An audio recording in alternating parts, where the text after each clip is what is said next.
Hello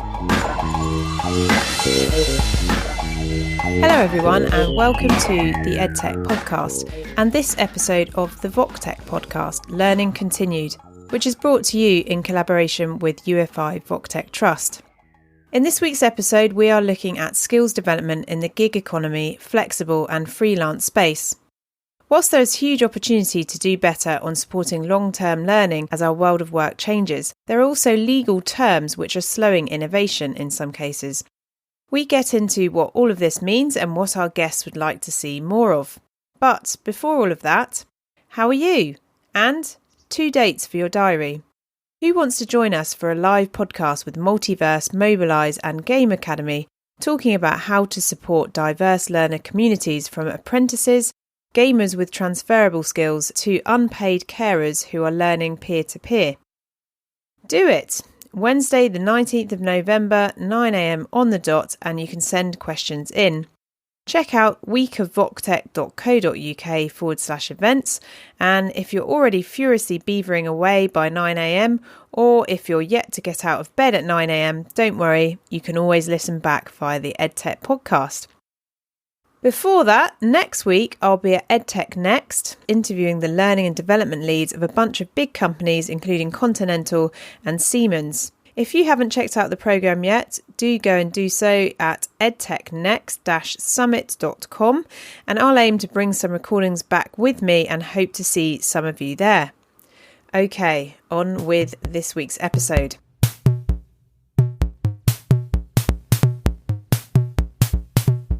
Wonderful. So, I'm really excited and delighted that we've got an amazing group together for this latest podcast episode. And we're going to be talking about skills development within the gig economy and freelance space. Just in terms of a bit of context, according to the UK government, the gig economy involves the exchange of labour for money between individuals or companies via digital platforms that actively facilitate matching between providers and customers on a short-term and payment by task basis. So examples that you may all be familiar with as listeners include taxi hailing apps, food delivery apps, and holiday rental apps. But for the context of this recording, we are looking into what this means for the long-term development of gig or freelance workers. And in terms of scale, McKinsey estimates that up to 162 million people in Europe and the United States, or 20 to 30% of the working age population, engage in some form of independent work. So I'm delighted to be joined this morning by Christina Palmou, formerly of the Tony Blair Institute, which was set up to help make globalisation work for the many and not the few. Helen Gironi from Ufi Ventures, the UK's specialist investor in EdTech for adults. And Sophie Smallwood from RoleShare, which helps people keep up with work and life healthily. Perhaps we could kick off just really with like a 1 minute personal intro from each of you on who you are and what you do in your own words as well. So Helen, do you want to go first? Thanks, Sophie. So I'm Helen Gironi, I'm Director of Ventures at UFI. UFI basically supports people into learning and supports people to find the right jobs and progress within work. And we do that in a number of ways. We have a grant making program and we have an investment fund, a £10 million investment fund making pre-seed and seed stage investments. And we've invested in 9 portfolio businesses to date. I've got a background investing in early stage businesses. I've been investing in this space since about 2002 and I've invested in many sectors. Wonderful. Thank you. Sophie, how about yourself?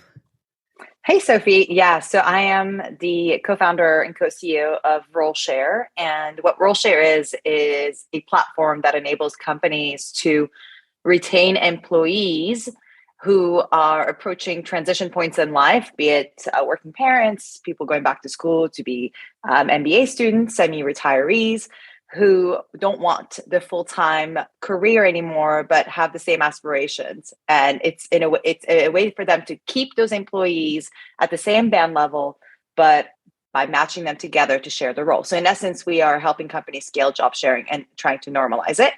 And equally, we have our own community of fractional workers at all those various transition points who want to work this way. So we can match employees together, but also we can match employees with external talent and bring them into the organization.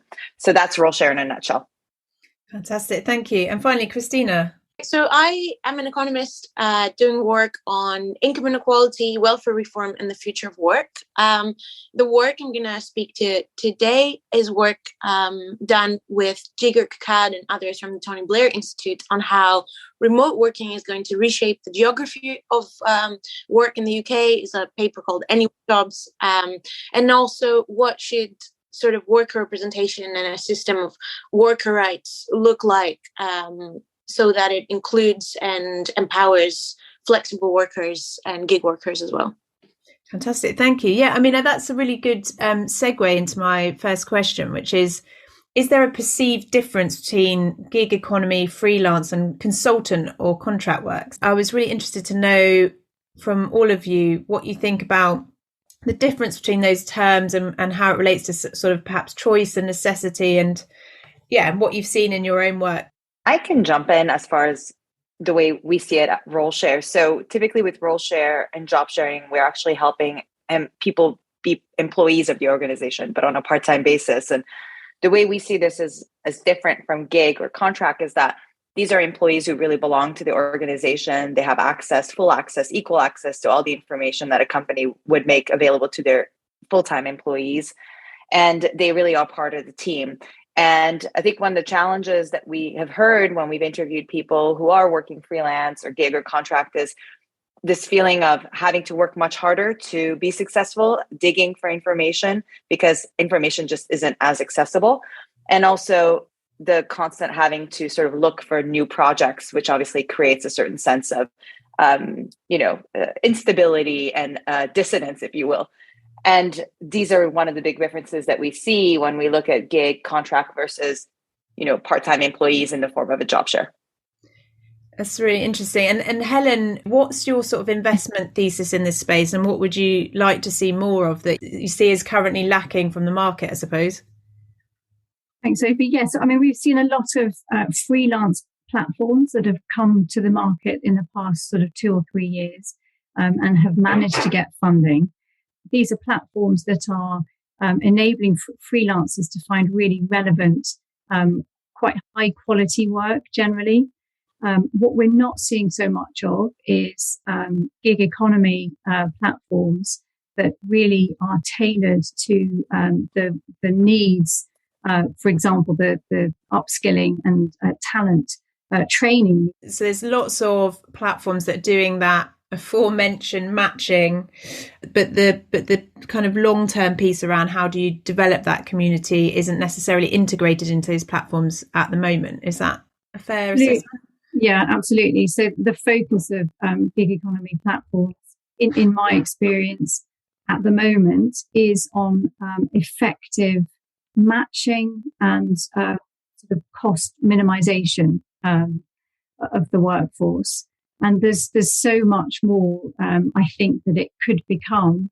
So, feeding in the smoothing of irregular pay, for example, the insurance, and the big piece here, talent acquisition or rather skills acquisition, and enabling gig economy workers to progress in their careers and acquire the skills that people do when they are in full-time employment or permanent employment. And Sophie, just to put this into context, that's kind of one of the reasons we, when we put this episode together, we were looking for interesting startups. There's lots of platforms geared towards the employer and employer needs and employer benefits. And RoleShare kind of stood out because, you position much more around the job share employee. But I was just really interested to hear in your roadmap, do you kind of also think about the long-term development of the people within your community? How do you kind of see that piece working out? So when you think about learning and the learning loop, right? one of the most effective ways for people to go through the entire learning loop is through peer-to-peer learning. And when people are job sharing, they're actually going through that learning loop extremely organically and naturally. And when you're matching people to work together in a job share arrangement, and obviously today it's 2 people, but who knows what the future will hold, ultimately that knowledge transfer is happening naturally, organically. And people have a tendency of, after searching on Google to find an answer, the next best thing is asking someone they trust. And when you're in a job share arrangement, the person you trust most is your partner. But equally, when you're putting people together in peer-to-peer sharing arrangements, you're not putting like for like together. People are bringing different skills to the table, different experiences, different points of view. And because there's a shared objective and mutual accountability, you're much more likely to really hear and listen what the other person has to say. That's one of the challenges when we see people working in silos in their own roles, and you've got your goal, your objective, you're going to work alongside a team, but you're still in a bit of that, individual contributor mindset. Yeah, definitely. And then, Christina, we had a really interesting chat yesterday to prepare for this recording. And I just wondered what your take was on this move towards a greater gig or freelance economy, and whether there's a risk of sort of skills attrition and how that might be mitigated as well. But what did you see in the 2 papers that you worked on? There's a lot of themes that come out. From a policy perspective, when you look at the data, there's a lot of themes that come out that both Helen and Sophie have picked up on. In particular, sort of the information just isn't accessible. So one of the themes that came out that we used to categorize agency in the work representation paper was how the power dynamics really differ between gig workers and potentially other flexible workers, because of this 3-party structure that involves who pays for the work, who does the work, and then who commissions the work. And then the sort of potentially lack of transparency sometimes on how that third party, more so in gig platforms than, if that was like a physical agency, how does that affect how you access the work and potentially your relationship with the employer. And we sort of discussed, when it comes to skill, again, going back to something that Sophie said, how there's like 3 levels of what really, what do we mean when we talk about skill? There's, your degree education. And in our work, we don't really find that there's significant differences in the share of degree educated individuals that do flexible work and those that don't. This is where we find a lot more gig workers and atypical workers, doing training that's more forward looking. So when you ask them, why have you done this training? A lot more say it's because I want to be prepared for work I want to do in the future. And the third bit that's really missing that, came out in our work, and I think Sophie rightly pointed it out as well, is the sort of learning that you do through relationship building and tenure. And I think there's a little bit of that that might come through the more companies adapt to how they can use gig economy better. And, at its very beginning, platforms like Upwork, a lot of companies would commission very, very minor sort of in the periphery tasks like data collection or, table building. But I think more companies adapt to the potential, I guess, of more flexible work, better work, and work that allows potentially repeated interaction or more skills acquisition because you're doing more complex tasks, will become possible and available. There is some evidence on the solo self-employed and small driver of lesser productivity in the UK in the last few years. So I guess not addressing that and having the gig economy proliferate poses that sort of productivity risk. I'd love to jump in on the sort of power dynamic issue that Christina was just talking about. And we're seeing, particularly very recently, a number of platforms bring in the idea of workers being able to feedback and rate the employers that they've worked for. And I think this is absolutely game changing if they manage to build in this functionality to their job boards. Just providing that element of transparency and a voice, essentially. And, some feedback could be very empowering. I'd like to have some training. I enjoyed the work, but this training would really help me. That kind of thing, I think, is a real game changer. But whether employers will want to be on those platforms that provide that transparency, I think will be quite polarizing. Some will, the best will. and obviously some may not be so willing. Yeah, and I'd love to add to that just really quickly. So if you think about it, one of the challenges there is, from a company perspective, you have IP considerations, confidentiality considerations, and then also long-term ownership. So if a project is delivered and then you find that there's problems along the way, where's the ownership? And those are concerns, right? When you're an employer, I think about that as a startup founder. We have worked with gig economy workers, and I think there's something around confidence in the commitment and the quality of work that will be delivered. And today, it just isn't at the same level of your own employees, because they're just not necessarily still, that long-term commitment isn't there. So there's an opportunity there, but it's certainly still very much a real challenge. Yeah, definitely. So I've got here, which startups or platforms are recognizing this as part of their offer? So we've talked a little bit about some of the experiences out there, but are there any particular companies or individuals that are sort of leading a sort of different way of thinking about this area of work? I'd love to jump in there. We're seeing a few, and they really stand out. So, for example, Intru is a jobs board. They don't charge the individual at all, so they charge the companies, and I think that's quite different to the way most businesses job boards operate. We've seen an organization recently called Slinger that's providing the feedback that I was talking about before, and a company called WorkWise in the US that is providing training, medical insurance, good payment terms and support, and really seems to be providing a more sort of comprehensive set of product that is aimed at the individual rather than the company. Arsco is an organization. It's a website for tradeswomen to find work, and they have a meals element that they're building into that. So all really encouraging.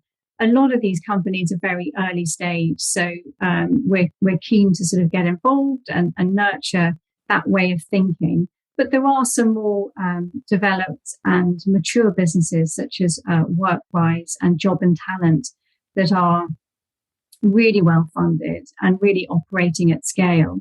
When we're doing the worker representation work, we had so many amazing conversations with sort of modern unions and how they're trying to bring people together to create these peer relationships and all the obstacles that potentially are embedded in the current models of worker representation, to nod to one that Sophie sort of alluded to earlier regarding the trust that you have on individuals that are not necessarily attached to your organization.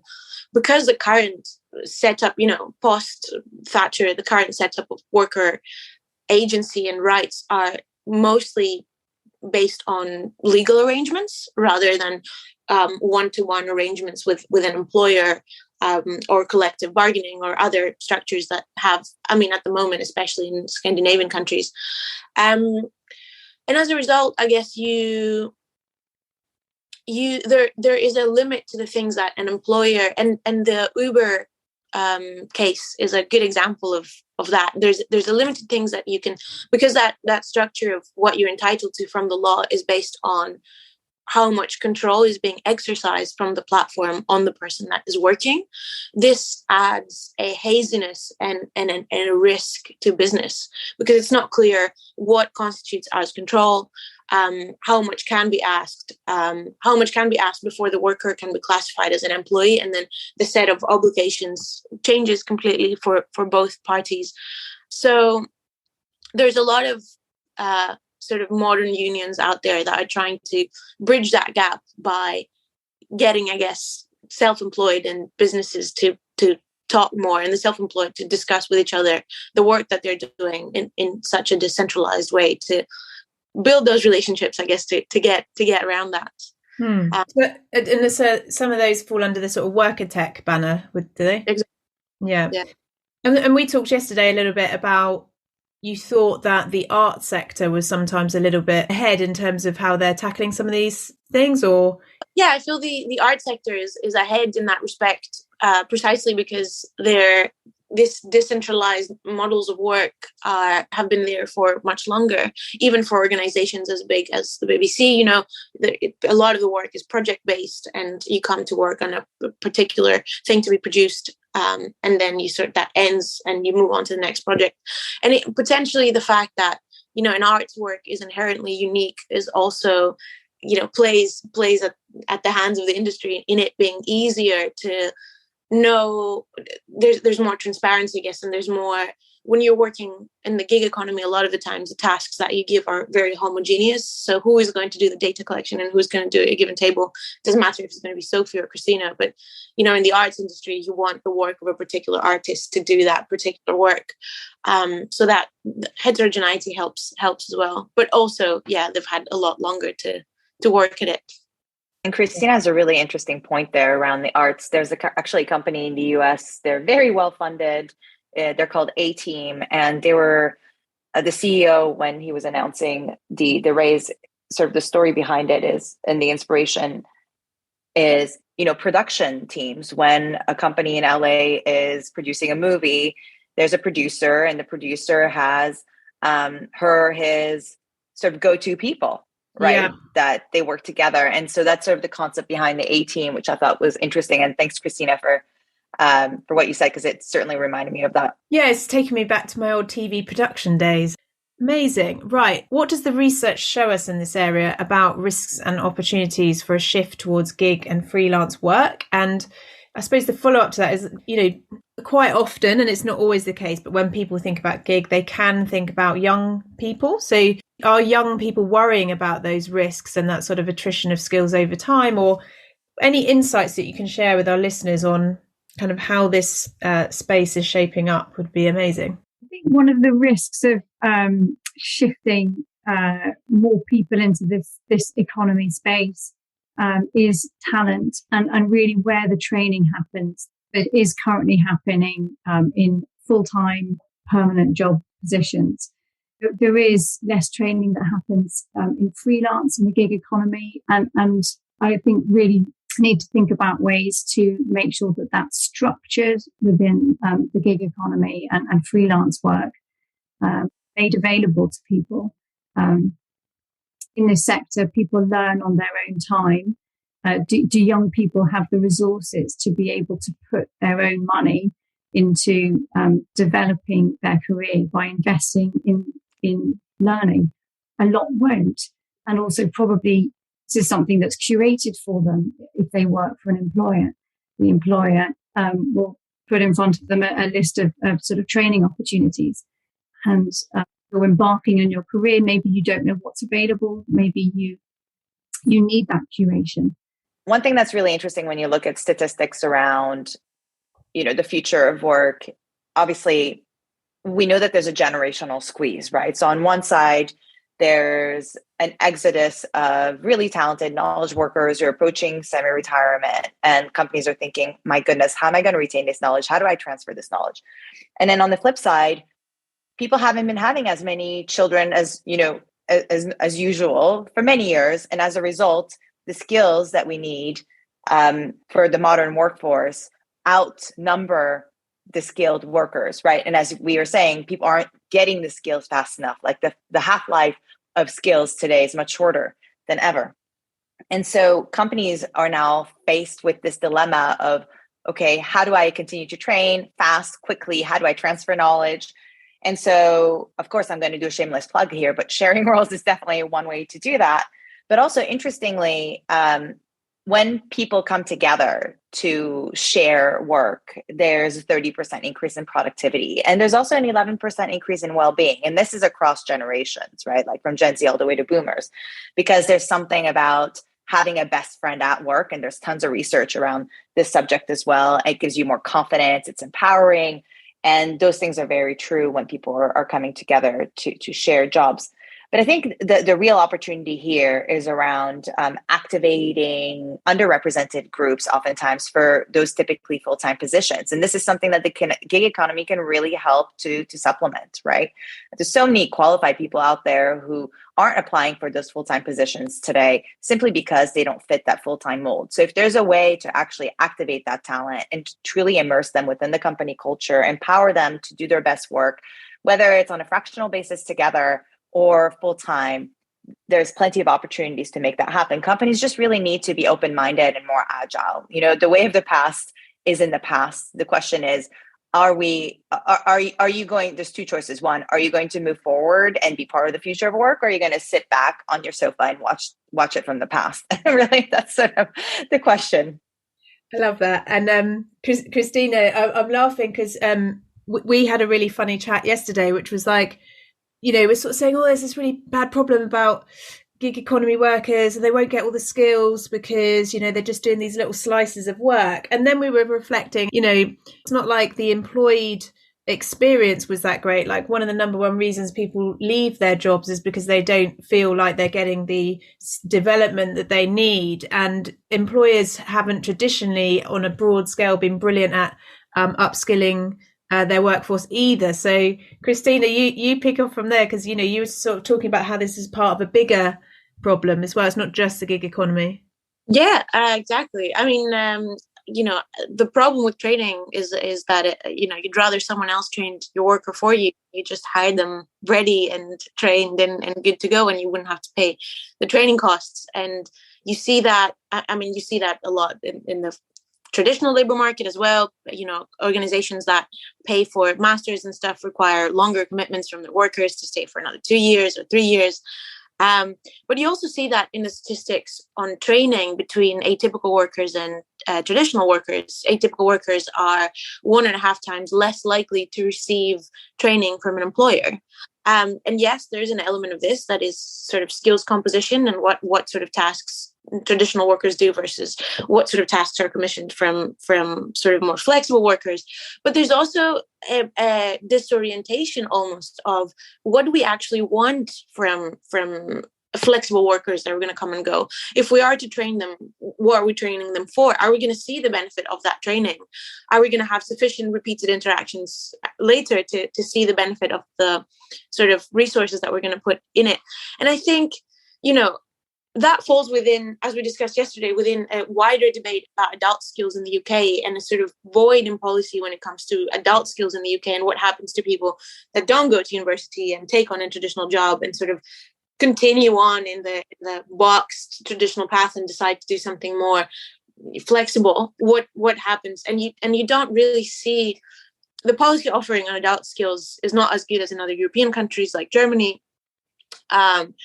You see that from the fact that, you know, it was in the political manifestos in the last election. It is an issue that people are thinking about. But you also see that in sort of wage growth of people that didn't go to university, and wage growth of people that didn't go to university in the UK has been pretty much stagnant precisely because of that. There isn't enough infrastructure for adult skills development in the UK. And I want to add to that and to what Sophie said on sort of companies need to get on board and learn how to activate that talent. 100% one of the opportunities of flexible work in the gig economy is that it can tap into inactivity. And this is a huge deal right now for a lot of developed economies, particularly in the UK, with loads of older workers retiring early after COVID, and, you know, people suggesting that with migrant workers leaving after Brexit and with COVID as well, there isn't actually that much slack in the labor market. And I feel in the UK, while this is a big opportunity to tap into inactivity, because of the large backbone of SMEs that, you know, UK business is comprised of, it's almost as if there isn't sufficient mental bandwidth in a small medium enterprise to deal with the uncertainty of Brexit, deal with the uncertainty of post-COVID recovery, and also get on board with investing and being forward-looking and strategic about how you're going to tap into this, you know, immense opportunity of flexible work. So it's a great problem for some innovative company to tackle then. and I think it's something that resonates with you know, HR departments in larger organizations and medium organizations, widening the talent, the funnel of talent. And that's hugely widened if you take on temporary workers and train them up. Amazing. So I've got two questions. So one is, we've talked a lot about, the challenges. So the first question is, what would you love to see develop? What would be, in 2 years' time, if it could look like X, what would be your perfect world in this space? And then the second one is, again, any opportunity to shout about any resources, projects, people, books, podcasts, stuff in this area that you've found really influential that you'd love to share with our audience, just to kind of leave this episode with. So what I would love to see, sort of fast forwarding a couple of years, is signposting of training opportunities that are relevant and affordable to people working in this sector. And I think, budgets of individuals vary, but it's not just down to budgets. It's about people not understanding where training is and how they can tap into it. So I think that would be a massive shift.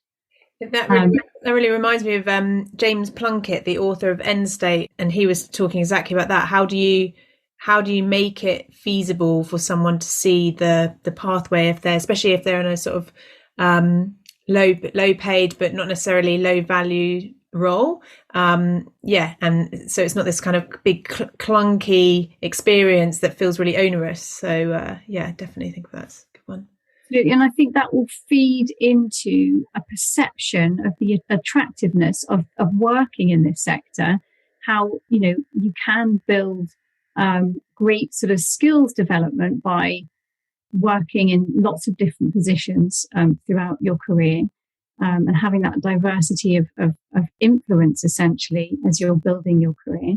And then, public perception is that this is a more attractive way to do work. There's a lot of information out there about, businesses that we have funded. We've got some resources on our website about areas, businesses in this area.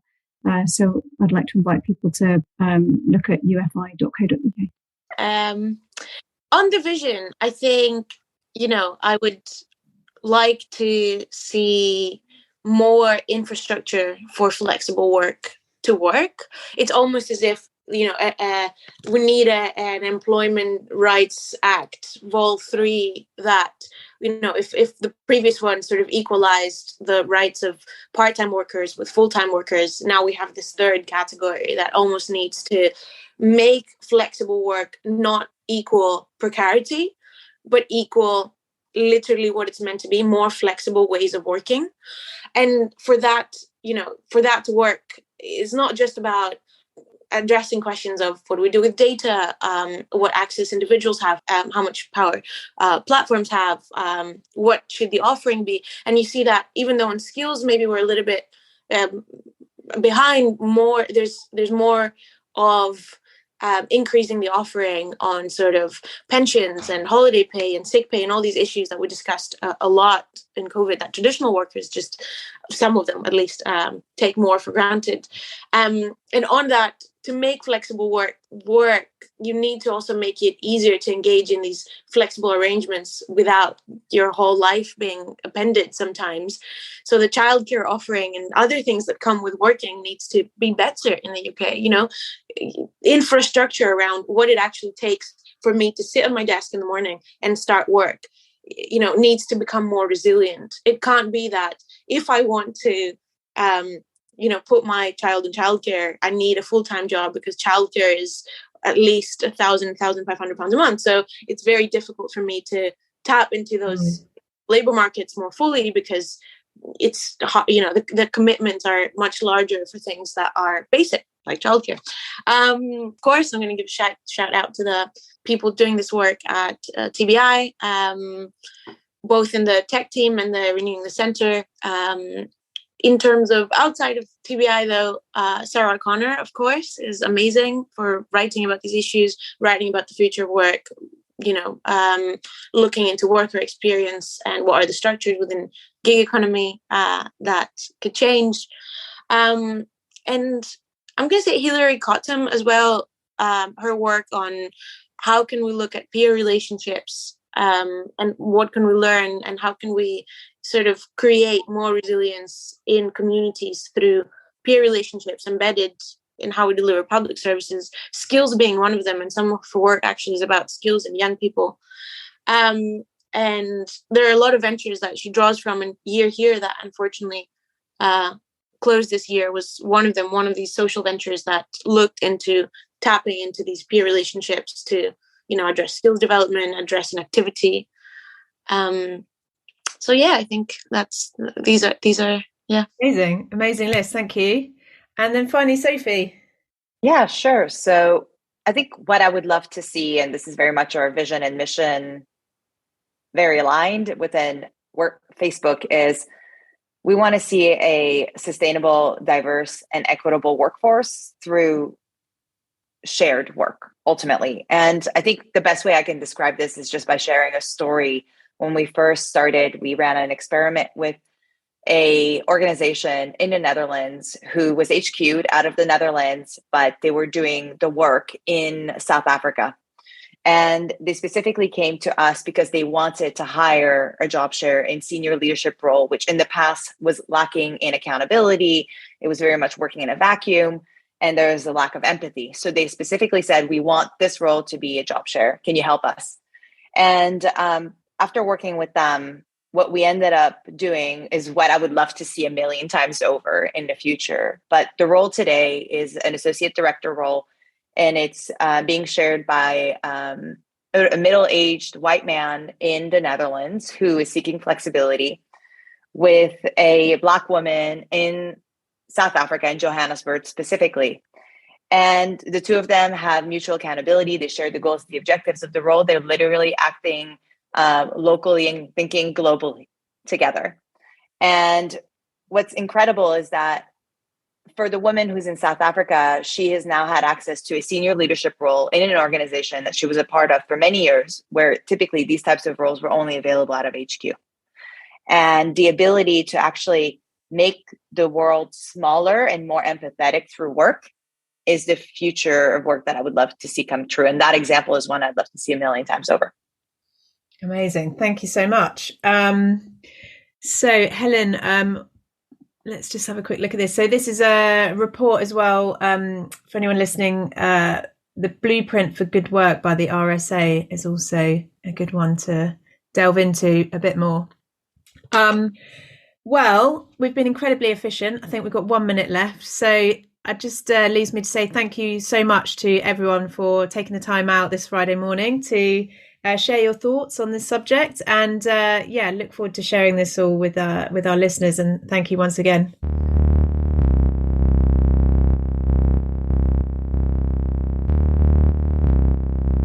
That's all for this week. A big thank you to Helen, Sophie and Christina for their amazing additions and insights, and to Ufi VocTech Trust for this week's episode.